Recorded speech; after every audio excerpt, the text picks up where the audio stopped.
What is going on, fellow hockey fans of the world? We're back again with another NHL predictions video for the 2024-2025 season. This time we're going to be predicting the Central Division standings. I did the Pacific Division standings already. Few hot takes in there, but I'm going to tell you this right now, the Central Division was much harder to rank than the Pacific. At the end of the day, it is just a guessing game, but it is still fun to predict where teams are going to end up and whether they'll see the playoffs or not. But without further ado, let's get right into it with who I think is going to be last place in the Central Division. Now, like the San Jose Sharks, this is another team that I really like what they did in the offseason. Even though they were awful last year, only putting up 52 points in the regular season, I have them getting 64 points next season with a 12-point increase. They surround Connor Bedard with a great cast in Tyler Bertuzzi and Teravainen. Their forward group isn't gonna score a ton of goals, but they bring in a veteran defenseman in Alec Martinez, along with TJ Brody.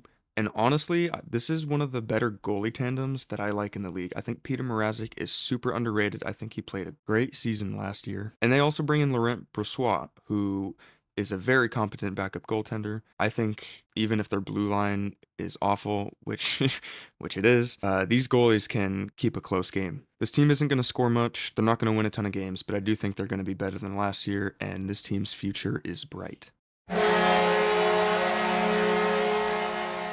Now we're already getting controversial because I know a lot of people that have the Wild back in the playoffs this year, but I have them getting 7th place in the division. These guys have a really solid top 6, but where the Wild really shine is their blue line depth. All 6 defensemen are capable, and they're going to have their captain Jared Spurgeon back. Brock Faber's only going to get better. Kirill Kaprizov is a S-tier talent in the league. Their goalies can be inconsistent. I'm actually a pretty big fan of Philip Gustafsson. I think Marc-Andre Fleury is getting old. We all thought he was going to retire last year, but I think Fleury is still the clear number 2.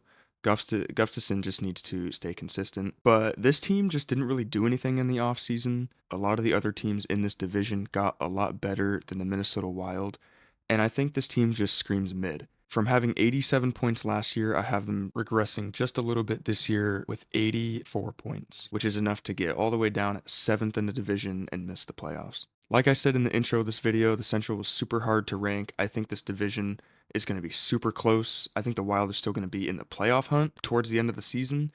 It's just the other teams are going to be a little bit better than they are. With just one more point than the Minnesota Wild, I have the Utah Hockey Club coming in 6th.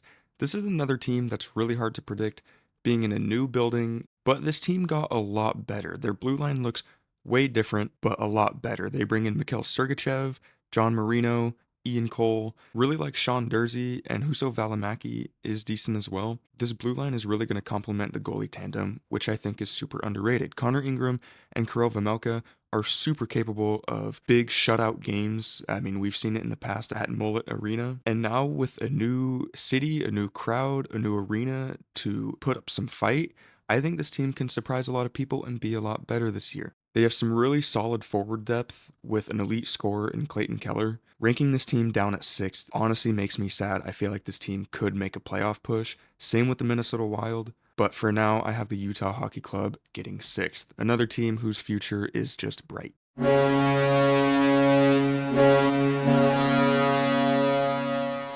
Regressing just 2 points from last year, I have the St. Louis Blues getting 5th in the Central Division and securing the 2nd wildcard spot in the West. I think this team is getting slept on, and people don't realize if they just beat the Sharks a couple times last year, they would have been in the playoffs. This is a team with the new additions in the offseason I think only got better. I think Joel Hofer is only getting better. He's a solid young goalie down there behind Jordan Binnington, who is plenty capable of having a breakout year and being one of the top 10 goalies in the league. I originally had the Blues getting 7th in this division, but after looking up and down the lineup, you can't ignore the depth this team has. Their top 6 is also capable of having a breakout year. Jordan Kyrou is an elite scorer. The problem with the Blues, though, is their blue line. I don't know how their blue line is going to shape up, but that's when you hope that guys like Jordan Binnington can steal a couple games for you. I just think that this team had a sleeper 93 points last year, and people don't realize that. They were almost in the playoffs. I think the culture there in St. Louis is solid. I think the push for the playoffs in the Central next year is going to come down to the wire between Minnesota, Utah, and St. Louis. And I think St. Louis, just based on their depth chart and how they were sneakily good last year, I think they secure their spot back in the playoffs this year. Oh, Colorado, how unpredictable you are. We don't know if Gabriel Landeskog is going to come back, and if so, when. Same with Val Nichushkin. Part of the unpredictability for me with this team is even if Val Nichushkin does come back, there's so much drama with him leaving the team. I'm thinking they might even trade him just to get him out of the system, out of the locker room, as good as he is. And Landeskog, even if he does come back, after being hurt for 2 years, what is he going to look like? Is he going to be the same captain that he was 2 years ago winning the cup? I mean, I have to think being injured for 2 years and not playing has to take a toll on your game. So it's just a couple big fat question marks with this team. However, even without those two question marks, forward depth at least got so much better. I like what they did with Casey Middlestad down the middle and also adding guys like Parker Kelly from Ottawa. This team will not have any trouble scoring goals. As for their blue line, maybe the best blue line in the league, if not one of them. Their top four with Taves, Makar, Manson, and Gerard. I mean, just a scary blue line, and they're going to need it because where they struggle is in net. I am not a fan of Alexander Georgiev. If anyone has watched my playoff predictions or playoff reviews for this last playoffs, I just, yeah, I think he's not only overrated, but just one of the worst goaltenders in the league and in this division. If they go out at the deadline and get a solid goaltender, then they could easily win the cup. But Georgiev is not your guy for the regular season. And with the question marks, along with the teams above the Avs, I just see the Avs declining a little bit and getting fourth in the Central Division with 99 points.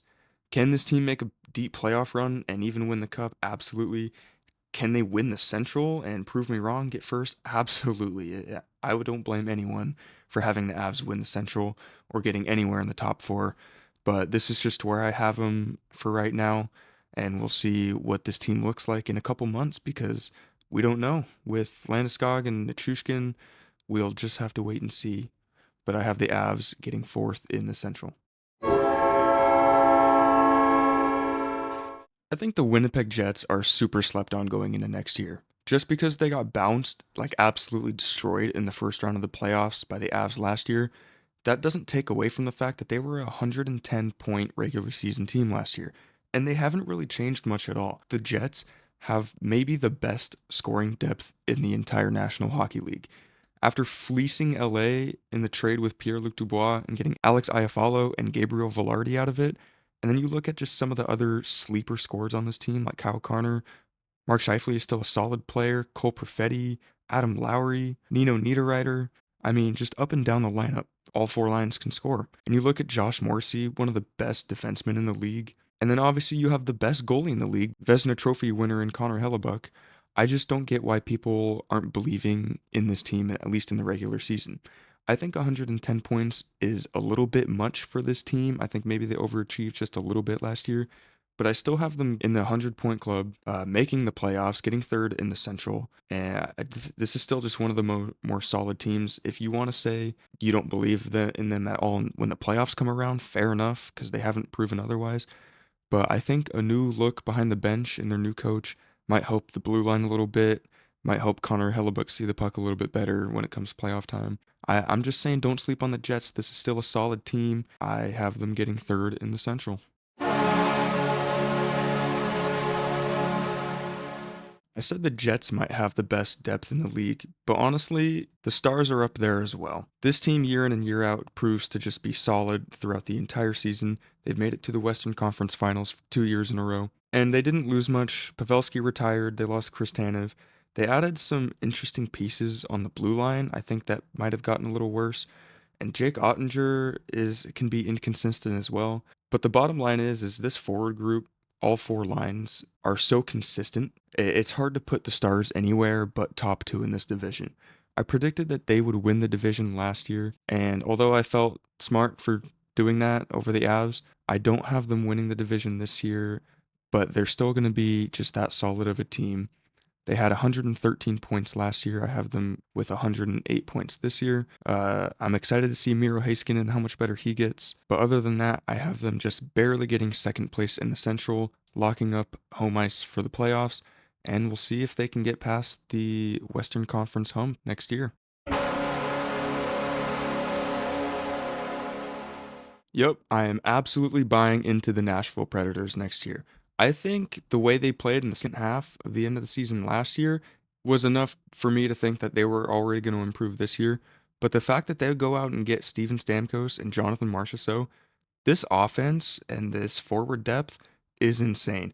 You also add Brady Shea, who's an elite defenseman from the Carolina Hurricanes, just adding to an already pretty good blue line. Husi Saros is one of the best goaltenders in the league. This team should be elite. I know some people are saying that these forwards are on the older side of the league, but with the experience and with this culture in Nashville, what they built towards the end of the season last year, I think they're a real contender, and I think they just barely edge out Dallas for number one in the Central.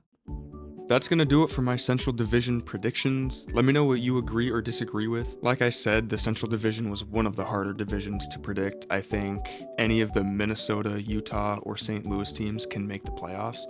I don't see any of the top four falling out of the playoffs. Maybe Winnipeg. I think Colorado's a lock to make the playoffs, whether they get third, fourth, second, or first, whatever it is. But yeah, this one was hard to make. Thanks for watching. If you made it all the way to the end, you're amazing, of course. And yeah, well, I'll talk to you. Peace.